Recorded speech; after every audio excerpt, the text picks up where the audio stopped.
इसी प्रकार अन्य प्रसंगों को श्रवण करने के लिए महाराज श्री के एकमात्र अधिकृत ऑफिशियल यूट्यूब चैनल को सब्सक्राइब करके बेल आइकन को अवश्य दबा दें।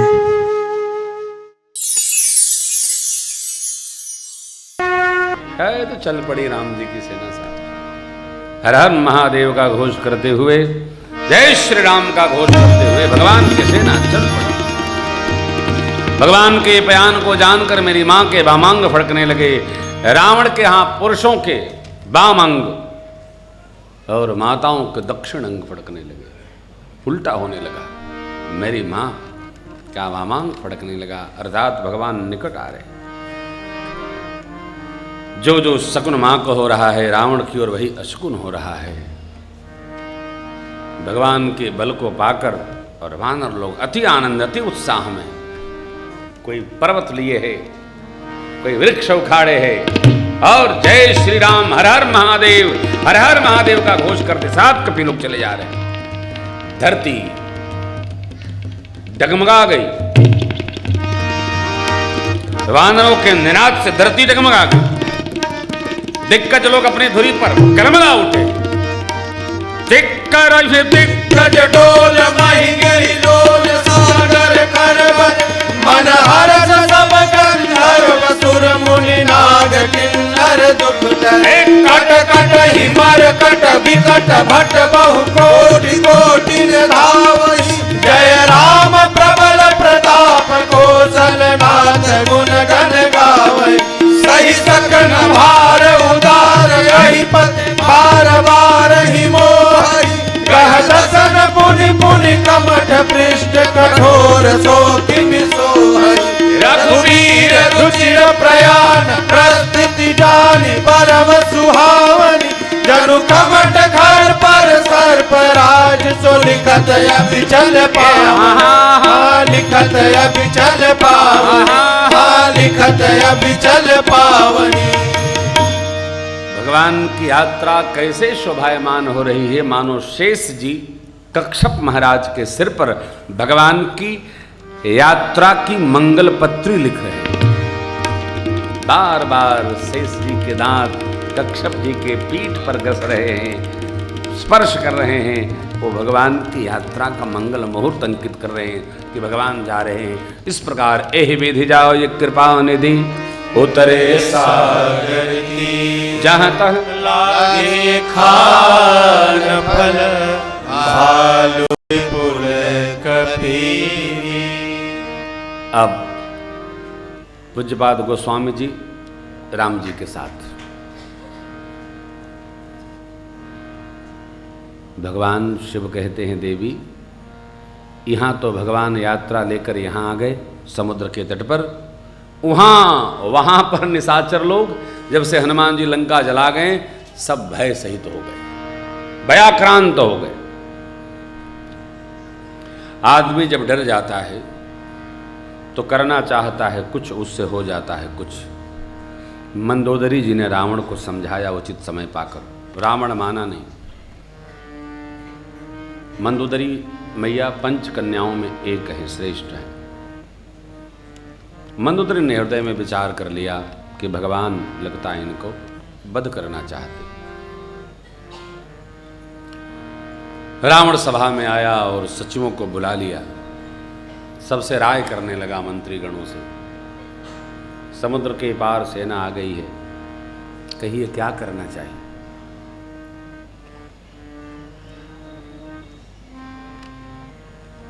समझदार वो है जो अवसर देखकर उचित राय दे। ठाकुर सुहाती कहने वाले जगत में बहुत मिलेंगे आपको, सत्य कहने वाले बहुत कम लोग होते हैं। और आदमी सत्य ही नहीं सुनना चाहता है, केवल अपनी प्रशंसा सुनना चाहता है, सत्य का प्रदर्शन नहीं करता। आदमी की कमजोरी है। मंत्री बोले, सुर असुर सबको जब आपने जीता तब कोई भय नहीं, तब कोई श्रम नहीं, तब कोई विचार नहीं। ए नर और वानर के लिए आप क्या चिंता करते? ये तो हमारे भोजन है। अच्छा, बाबा ने एक नीति दी, सचिव वैद्य गुरु तीन जो प्रिय बोल सचिव नौकरी न चली जाए, वैद्य कहीं फीस न मर जाए, गुरु यदि हम उचित राय देंगे तो चेला रूठ न जाए। ऐसे में तीनों के ठकुर सुहाती व्यवहार से राज, धर्म और तन तीनों का नाश हो जाता है। ये नीति है। रावण को वही सहयोगी बन गई। प्रशंसा करते हैं बारंबार, आपने ये किया वो किया, मेघनाथ ने ये किया, अब आपने इनको जीता, किससे आप हारे। प्रशंसा।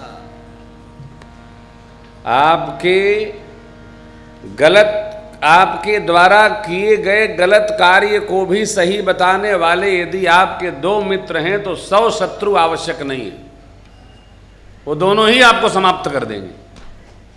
सत्य बोलने वाले धरती पर बहुत कम लोग होते हैं। बस ये पंक्ति जो पहले हमने आपको सुनाई, अवसर जान विभीषण भ्राता चरण शीश चरणों में प्रणाम करके दशानन जी के और विभीषण जी बैठ गए। अवसर जानकर बोले, प्रभु यदि आप अनुमति दें तो मैं भी कुछ कहूं। कहो। आप जानिएगा विभीषण जी भी रावण की कैबिनेट के मिनिस्टर हैं, तो भी सचिव हैं, उनका भी पर्सनल सेक्रेटरी है। रावण विभीषण से वैर नहीं रखता, छोटा भाई है ना, प्रेम करता है। क्यों? ये जान करके कि ये तो भगत है, कुछ जानता वानता तो है नहीं, कायर है, ठीक है, मंत्री पद बना दो, गाड़ी दे दो, लाल बत्ती दे दो, कुछ ना कुछ करता ही रहेगा। हाँ, सज्जन आदमी को इसीलिए लोग पद दे देते हैं, चलो कुछ ना कुछ तो खटर पटर करता रहेगा, बोलेगा तो नहीं खिलाफ। लेकिन आज विभीषण जी को सत्संग मिल गया है, विभीषण जी अपनी चेतना में आ गए। कभी कभी सोई हुई आत्मा भी जग जाती है साहब। विभीषण जी ने कहा, भैया जो अपना कल्याण चाहे, कीर्ति चाहे, सुंदर मति चाहे, शुभ गति चाहे, अनेक प्रकार सुख संपत्ति चाहे, उस व्यक्ति को पराई स्त्री के ललाट को नहीं देखना चाहिए। कैसे? जैसे चौथ के चंद्रमा का दर्शन नहीं करते हैं, उसी प्रकार सुमति, शुभ गति, शुभ कीर्ति चाहने वाले, सुख चाहने वाले जीव को पराई स्त्री के ललाट का दर्शन का त्याग कर देना चाहिए।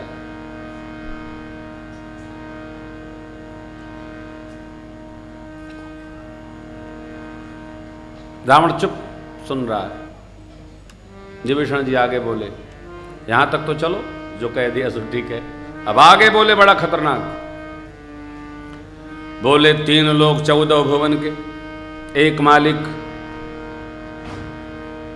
3 लोग 14 भुवन में भी जो ऐसा पाप करेगा वो कभी किसी से द्रोह करे तो सुरक्षित नहीं रह सकता है।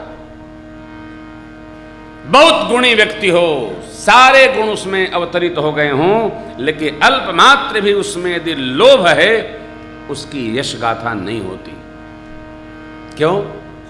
आगे नीति कहते हैं, हे प्रभु, हे भैया, काम क्रोध मद लोभ सब नाथ नरक के पन सब परिहरि रघुवीर भजहु भजहि जेहि संत। भैया काम, क्रोध, मद, लोभ, ये नरक के द्वार हैं। कामनाएं नरक की ओर ले जाती हैं, क्या क्या पाप करा देती हैं। क्रोध नरक का मार्गदर्शन करा देता है। अहम नरक का मार्गदर्शन करा देता है। लोभ नरक का रास्ता दिखा देता है।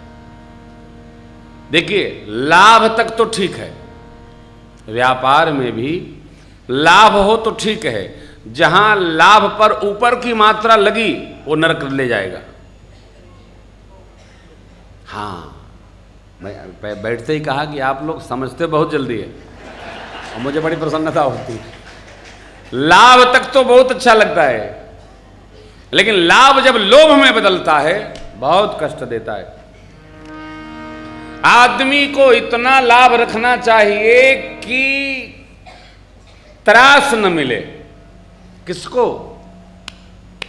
मस्तिष्क को। लोभ माने संग्रह। संग्रह में एक बार प्रवृत्ति आई तो चाहे 4000 करोड़ संग्रहित हो जाए, संतुष्टि नहीं होगी साहब। वो कृष्ण भूमि जाने ही पड़ेगा, बिना उसके संतोष नहीं होता। लाभ लोभ में बदलेगा तो कष्ट देगा। प्रभु की प्रशंसा किया विभीषण जी ने। हे तात, राम जी नर नहीं हैं, सारे धरती के राजा हैं, काल के भी काल हैं, सर्वव्यापी हैं, अजन्मा हैं, साक्षात भगवान हैं। उन्हें कोई जीत नहीं सकता। अनंतानंत हैं प्रभु। गौ ब्राह्मण देवता साधु संत सबके रक्षण के लिए भगवान ने ही नर शरीर धारण किया। अब आप जरा विचार करिए, विभीषण जी रावण को जो समझा रहे हैं, ये रावण पहले ही समझ चुका है। आपको अरण्यकांड में हमने सुनाया था, सुररंजन भंजन महिभारा जो भगवंत लीन है अवतार। अब वो जो रावण समझ चुका है वो विभीषण जी अब समझा रहे हैं। बोले भक्तों को आनंदित करने के लिए, वेद धर्म की रक्षा के लिए भगवान ने अवतार लिया है, उनसे बैर करना ठीक नहीं। विभीषण जी जब बोल रहे थे तो रावण ऐसे सुन रहे थे, हाँ हाँ हाँ, माने जान ही नहीं रहा है। उसको रावण को हंसी आ रही थी, हाँ हाँ हाँ, माने सब बात समझ रहा है, उसको क्रोध नहीं आया। जब विभीषण ने कहा देवनाथ प्रभु प्रभु कहूँ भजहु राम बिनु हेतु सने। सीता जी को वापस दे दीजिए और भगवान अकारण करुणा करने वाले भगवान का भजन करिए। सबसे द्रोह कर ले कोई, भगवान की शरण में आ जाए तो भी भगवान क्षमा करते हैं। तीनों ताप से जो मुक्त कराते हैं, हे प्रभु, उन्हीं भगवान ने नर शरीर धारण किया है। बार बार चरणों में आपके विनय करता हूँ, छोटा भाई हूँ, पुत्रवत हूँ, ऐसा मानकर मेरे दुलार को संभालिए, रक्षा करिए और दे दीजिए। मैं अपनी ओर से नहीं कह रहा हूँ, मुनि पुलस्त जी ने अपने शिष्य को भेजा था, उन्होंने अवसर पाकर आप तक संदेश पहुँचाने को कहा, इसलिए मैं आपसे कह रहा हूँ। क्यों कह रहे विभीषण जी? विभीषण जी जानते हैं कि अब रावण क्या करने वाला है, इसलिए अपने को काट गए कि मैं नहीं अपनी ओर से कह रहा हूँ, बाबा जी ने भेजा, उनकी बात कह रहा हूँ। माल्यवंत जी ने विभीषण जी की बात का समर्थन किया। तात, विभीषण जी नीतिज्ञ हैं, नीतिवान हैं, आपके अनुज हैं, एकदम उचित अवसर देखकर आपको उत्तम बात कह रहे हैं, इनकी बात सुनिए और इसको पालिए। अब रावण को आवेश आ गया। रावण बोला, तुम दोनों शत्रु के उत्कर्ष की गाथा गा रहे हो और हमको समझा रहे हो। अरे यहां कोई है, इन दोनों को यहां से हटा के बाहर करो। रावण की भाषा, यहां से उठाओ, बहुत हो गया उपदेश। अब वो नाना जी तो बेचारे उठे और चले गए। लेकिन विभीषण जी को तो अस्थायी रूप से जाना है, वो कैसे चले जाएंगे?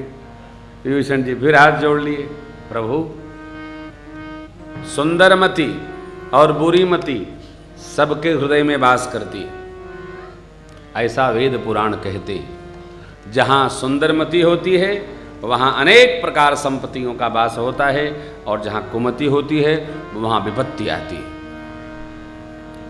ऐसा लगता है आपके हृदय में इस समय बुरी मति का वास हो गया है। हितैषी को आप अहित करने वाला जान रहे हैं और अहित करने वाले आपको हितैषी जैसे लग रहे हैं।